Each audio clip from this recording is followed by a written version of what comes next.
So thank you so much for joining us, everybody, and those catching up on the replay to our B Corp Month conversation. The three members of the panels today are all part of the BIT group and are all B Corp MSPs.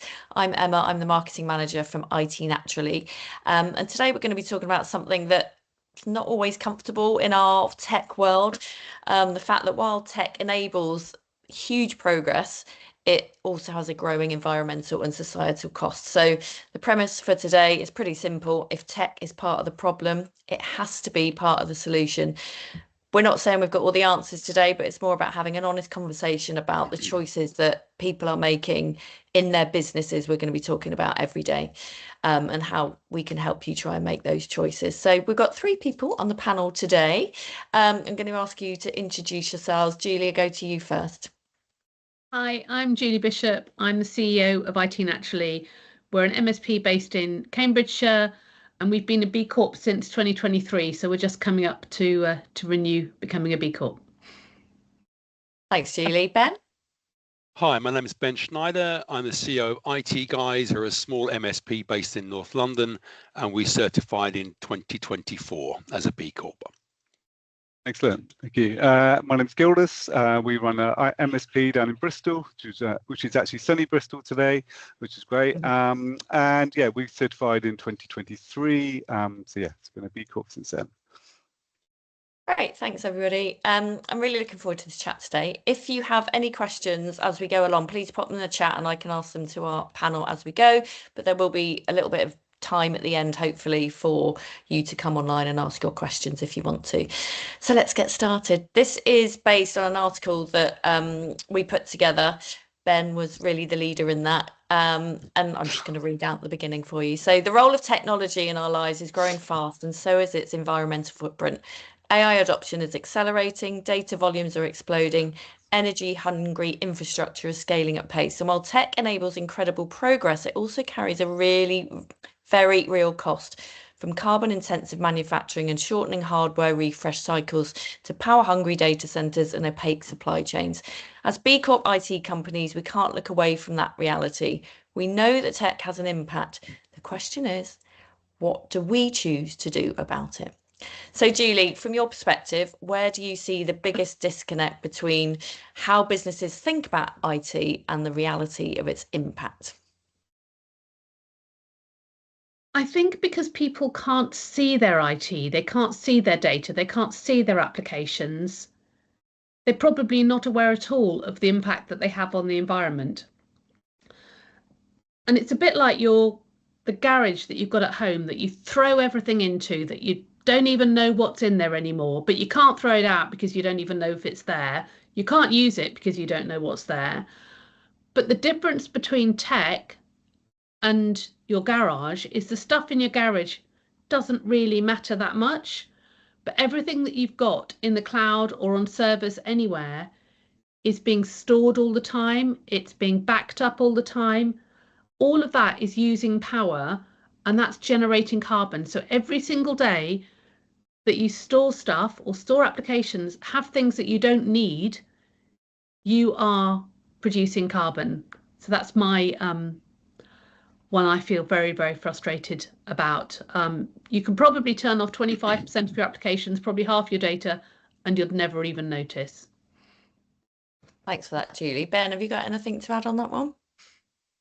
Well, yes. I mean, you know, there are simple things that I took steps to fix in my business, where maybe 5 or 6 years ago, trying to market everywhere, I'd be posting lots of content across all social media, all of them, thinking, well, more is better because I'm getting more coverage. But then I realized the target markets I'm going to don't really use Twitter. They don't really use some of the more obscure social media like TikTok or something. So I realized, well, why am I broadcasting to each one?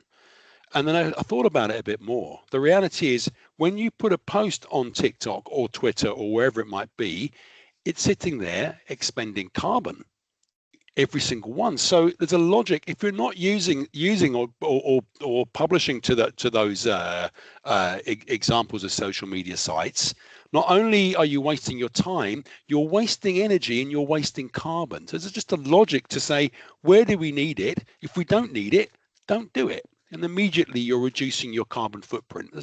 There are some no-brainer things here that you can look at doing. Great. Gildas, what about you?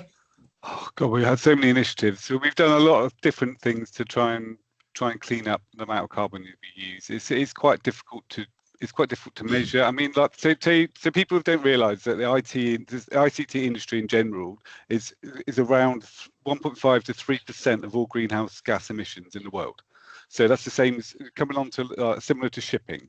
So this is where the sort of scale of the issue is, and with AI that's set to double. I mean, not that whole lot double, but the power usage and the water usage and everything else. So yeah, what can you do on a smaller scale? I mean, you just if you're using AI, use it sensibly. And yeah, anything you use, just use it in moderation. Do you have to email everybody in a CC group? It's amazing. All these things add up to tiny little tiny little bits. To be a little bit more, just be a bit more careful about your usage of it. And yeah, speak to Ben's point about social media. I mean, I can't really talk about that. We spend quite a lot on social media, but it's mainly on LinkedIn. So, yeah.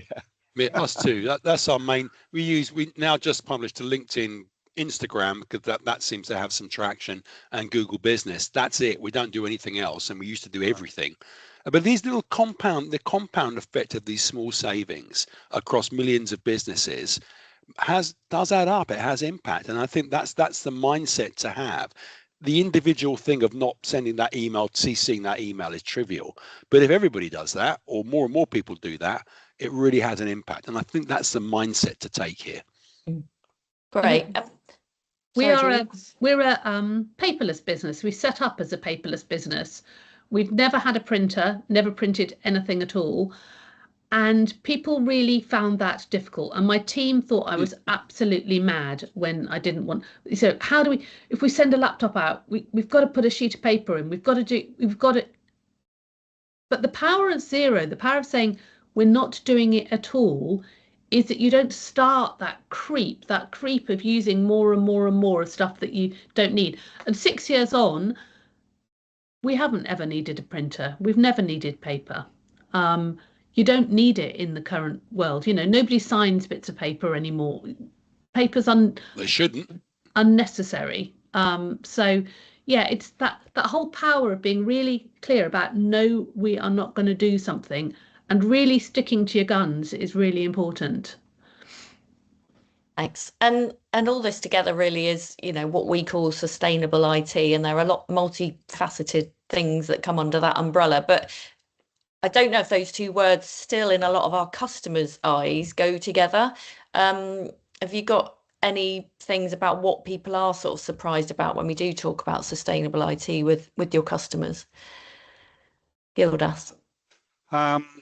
I suppose just to touch on very quickly, so in terms on, you can use refurb devices if they are powerful enough to be used again, because that's another good point. So that's something that Ben knows a lot more about, to be honest. So we have clients that reuse MacBooks, so they might be 1 year old, and they've been refurbished. As long as they've got 16 gig of RAM, that's a usable machine. I mean, if you buy old machines of 8 gig of RAM, that's a complete waste of money. So don't do that. If they've got 16 gig of RAM or above, then you've got a kind of usable machine. If you've got, say, like an M2 with 16 gig of RAM, that's usable machine above that.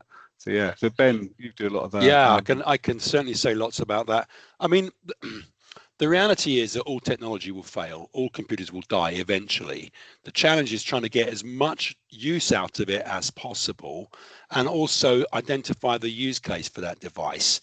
I guess as it gets older, it's going to get slower, or relatively slower in comparison to newer devices.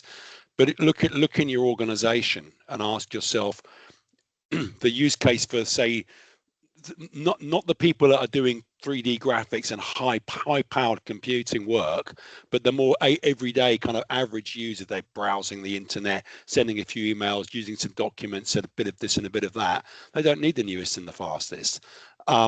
So we've had relative success using remanufactured laptops, which is basically a step up from refurb. They've gone for longer, rigorous checks. They're backed up with a guarantee.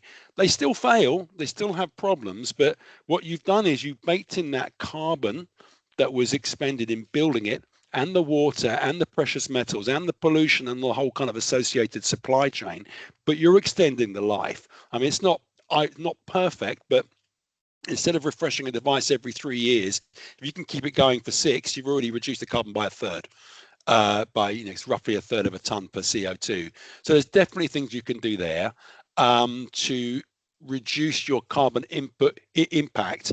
If you've got a budget, if you look at it from that perspective, if you look at, you have a budget for the device consumption for buying them, it's a really good way. It's a useful metric to look at it from that perspective, and yeah, pay attention to the use case.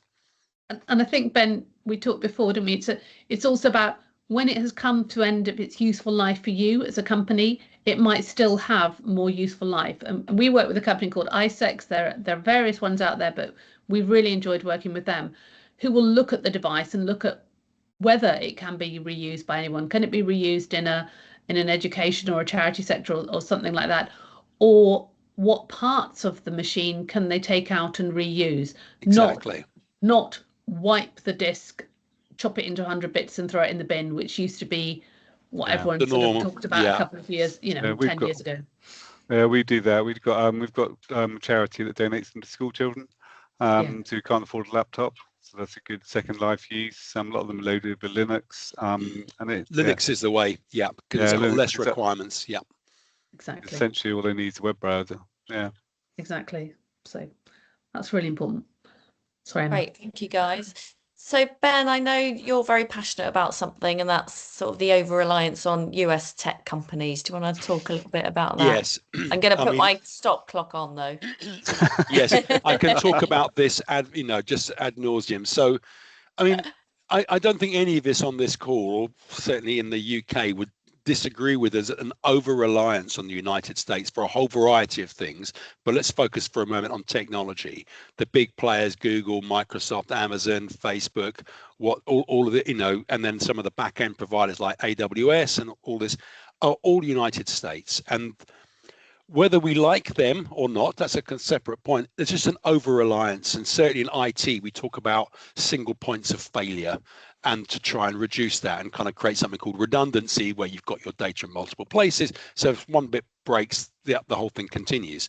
But with the current change in geopolitics, I think there's something to look at from a point of view of, do we really want to rely on these companies? Technically, when you look at the US Cloud Act and that the United States can literally pull the plug on you, do you want to have something where you've got more control? Now, I can't say too much about it, but there are some clients that we work with that have definite use cases where they need to not have anything American in their stack. And what I mean by stack, I mean your email, where you store your data, some kind of chat functionality, etc. They asked us to have a look for alternatives, and amazingly, this is quite a nice story. There is a company. They're not UK based, but they're in Switzerland. But they are a B Corp. And all of their data is stored and run on renewable energy, which is also a nice thing. They're called Infomaniac, terrible name. Last letter is a K. I just don't know how they thought that, but anyway, we'll have to put that to one side. But they've got a workable ecosystem like Microsoft Office or Google Workspace, in as much as you get a chat client, you get an email client, you've got an equivalent of Google Drive or SharePoint, and you can collaborate. And this organization that I've been working with have successfully used this. I mean, yes, observation one, that company has probably spent a decade and some millions of dollars building it out, whereas Google and Microsoft have spent decades and hundreds of billions of dollars building out their systems. So they're far more involved.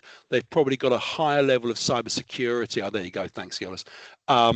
And they integrate. One of the things which goes on in our world is everything's got to integrate with everything, especially when we start talking about AI. It needs to be able to access stuff. And the sophistication of Infomaniac probably isn't at the same level, but does it work? Yes, it does.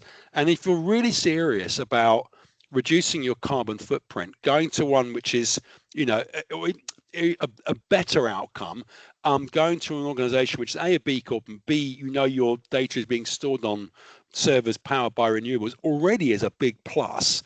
And then you're also looking at there's another kind of big buzzword in IT, which is about sovereignty of data. The Swiss have a whole variety of concerns about sovereignty. So potentially there's a huge value in at least assessing it. There are certain levels of integration, certainly with Microsoft Office, that you can get and apply it as a skin, if you will, on top of the Infomaniac kind of ecosystem. But it's something that we've looked at, and I've asked myself, I don't think we can. We're very much a Microsoft 365 centric business, and most of our clients are. So for us to move en masse to that is probably not realistic.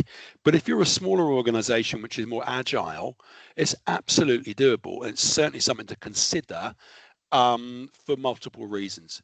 I'll stop there because I could talk about it forever.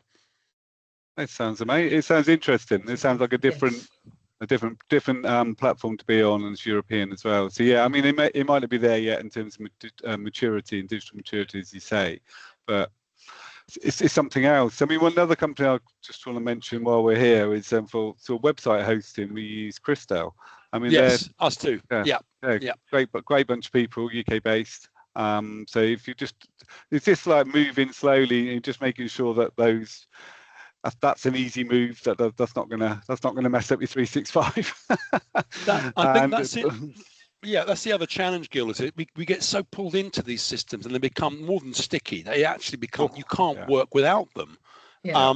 Moving your web hosting from company A to company B that happens to be a B Corp and again stored on renewable servers on renewable energy is trivial is the wrong word, but it's a realistic step that we can all take.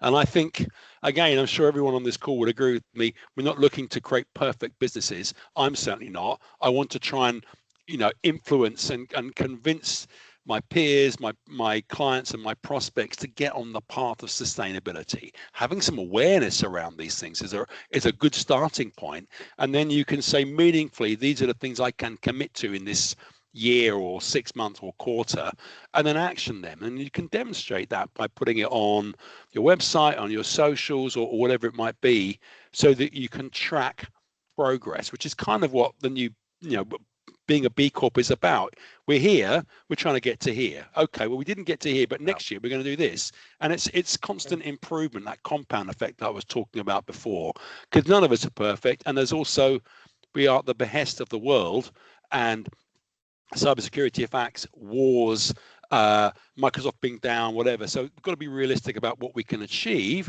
But as long as we have the intent and we can demonstrate some progress, that for me is good enough.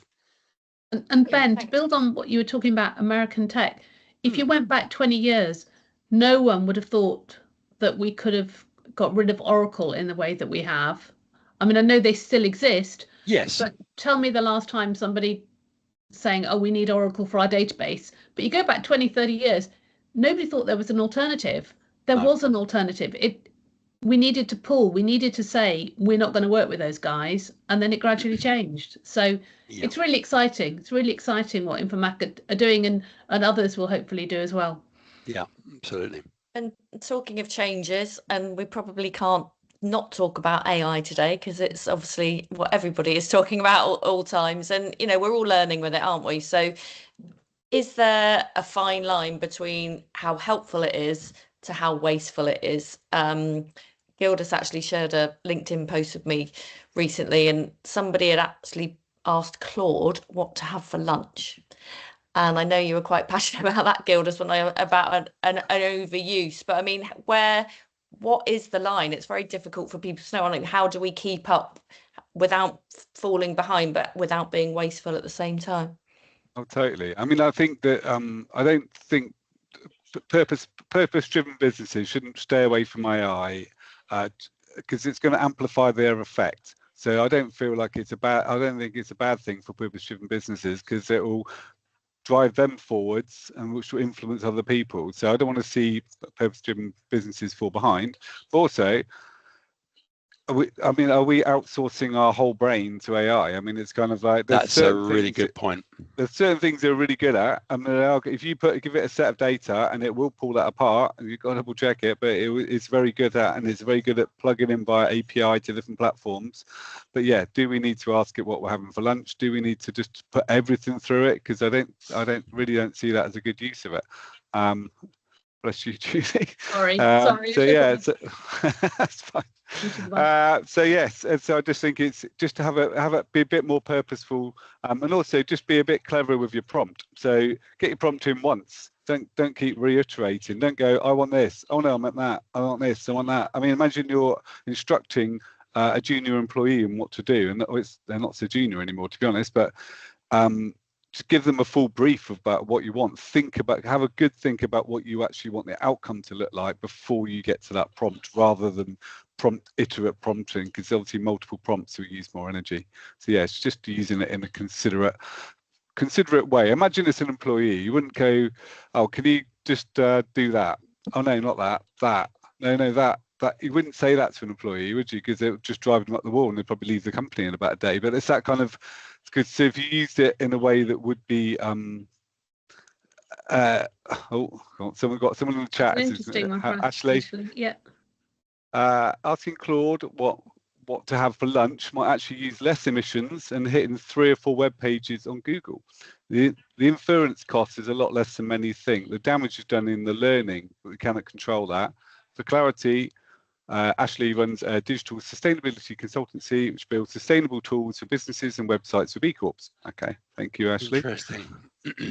That was going to be probably true as well. Question, really. Yeah. Do people? Ashley obviously does, but do people really understand the resource cost behind sort of an AI, Julie? Can you?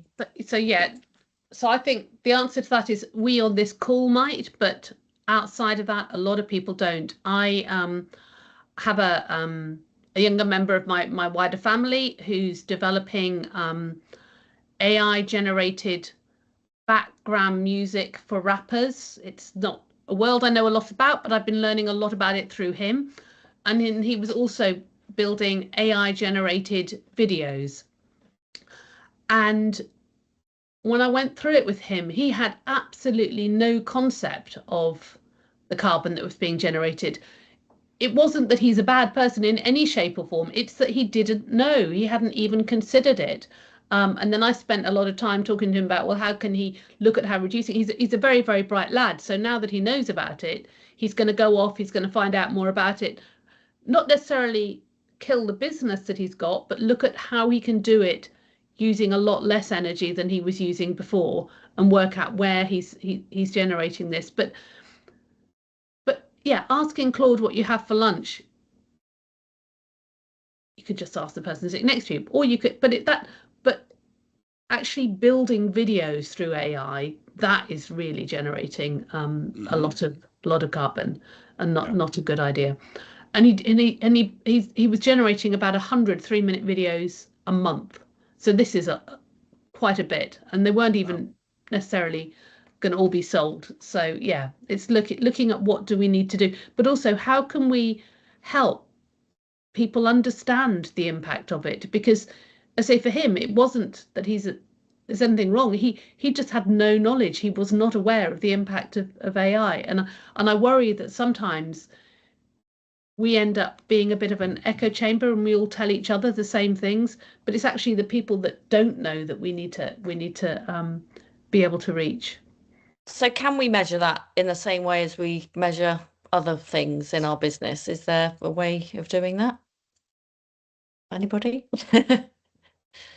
In terms of measuring the AI impact, it's quite hard actually. Yeah, we're just looking at that because you can report obviously on the carbon impact in for Google Workspace or for your Microsoft 365. So we're looking at that at the moment. So yeah, I don't know how, because it's so interesting that asking Claude what to have for lunch. I think it was less where to have for lunch, it was just more what to have for lunch. It was just taught. It was just, I suppose it was. It's a bit of a facile kind of question to a very complex platform that's spitting out, that's using a lot of carbon, I suppose. But making a good point there. If you hit web pages on Google, since Google's got that bam, you can't escape that AI search at the top of there. So that's probably generated. So yeah, you're probably right. So yeah, it would be good to have like a little carbon impact calculator sat on the side of your computer. I mean, I think the challenge is, one of the challenges is how opaque the data centers usage, where they're getting their energy from, what's their efficiency rating from,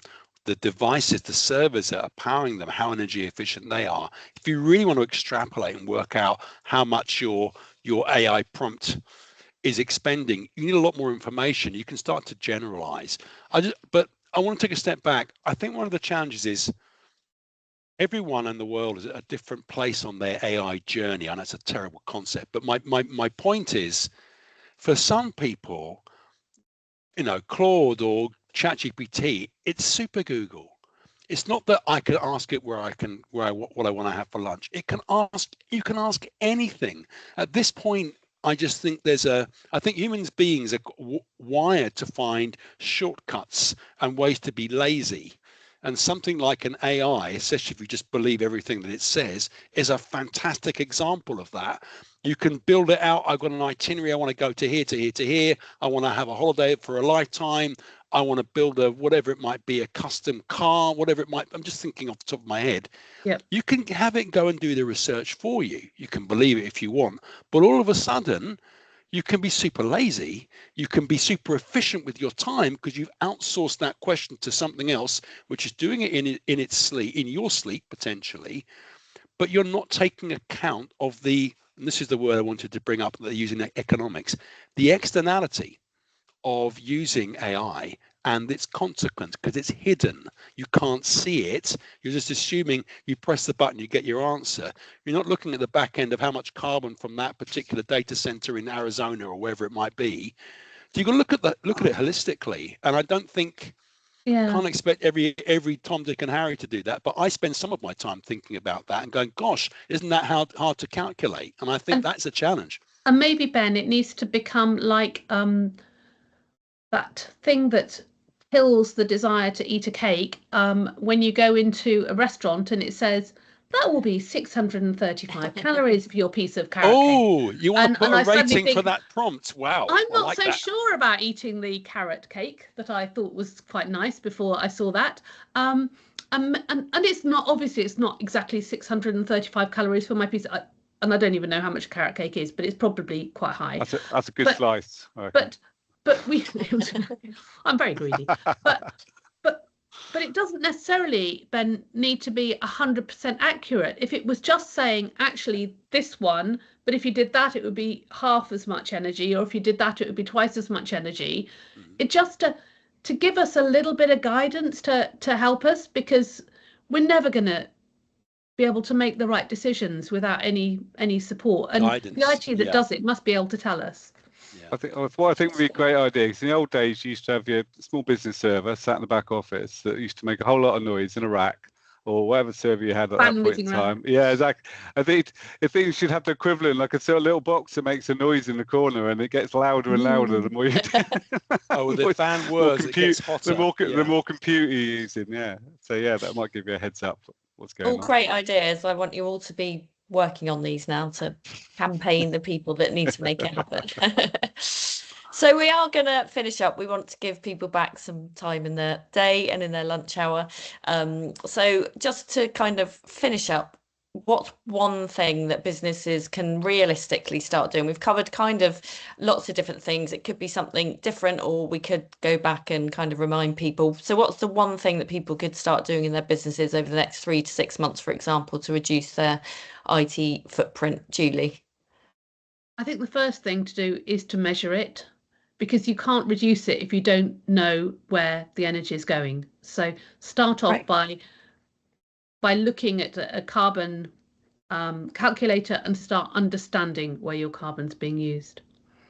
And would you mind sharing how IT naturally does that? Yeah, so we work with a company called Carbon Neutral Britain. So we've been carbon neutral from the day we were formed, and we use all of the European standards and things to measure our carbon. And it's still an approximation. It's still not 100% accurate. but it means that every year we look at where's our highest carbon usage, what are the things we need to change to reduce our carbon footprint. We've just had our report now, we're down quite considerably on the carbon we used last year. What are the next things that we can do to reduce our carbon? Great, thanks. Gildas, what about you? What's your one thing that you'd give to people? That's very. I mean, just be sensible in the use of AI. I think the AI is going to be the thing that's going to use a great deal of carbon, to be honest, and a great deal of emissions. Even though it doesn't look big, it's kind of on. If people are just constantly using it all day, that's when it really adds up. Obviously, you probably use up all your Claude credits long before you before you get to the using too much. But I don't know. It's just really difficult to know. I think Claude should have a thing in the corner, or just to say what your carbon usage is at any point in time, because that would be it'd just be helpful. And you go, oh shit, I just used it. Really? Did I equivalent of that? Just how did that happen? Question. Yeah, exactly. Yeah, that would be such a useful function. Yeah. And you're right. It's the education. If you don't know, you can't change it, can you? No. And Ben, what's your one thing? Facetiously, I'd say move your stack from Microsoft to Infomaniac, but I'm not going to say that. What about doing a device audit? Do a device audit. Assess the entire estate of your computers, your mobiles and stuff, and just work out, are they efficient? Are they in the best use case? And then use that to support your procurement processes moving forward, and having a process where you're saying, this person X is using device Y. Person X can't use device Y because it's too slow. Is there somebody else in the organization that can use it? So you can give it to person Z. And if not, find someone that can. So you're actually having overtly and with awareness, looking at how you are using your devices, seeing as this is apart from possibly AI, most service-based businesses, the biggest expender of CO2 is the device that they use. So having a bit more awareness of that and having a longer or more thought out life cycle, I think is a great starting point. Thank you. Great point. And for anybody that hasn't seen it, Ashley's just put a really useful comment in the chat. So I'm not going to read it out, but go through and have a look because it's really super useful. So thank you, Ashley. Thank you, guys. That was really, really useful. As we said at the beginning, this isn't about being perfect, is it? It's about being aware of the choices that we make. And I think you've given everyone some really good tips of where to start, maybe if they're already doing things, kind of what you can look at and what we can do differently. So thank you, Julie, thank you, Gildas, and thank you, Ben, so much. If it sparked any thoughts or questions, if anybody wanted to come on and have a question, then you'd be free to chat to the guys. But I'm sure you could connect to everybody on LinkedIn to keep the conversation growing. And as we're all B Corps, if you're on the Beehive, you can go into the BIT group and ask anybody a question, or we can keep this conversation going in there. So thank you all very much. And thank you, everyone, for joining us. Thank you very much. Thank you. Thank you.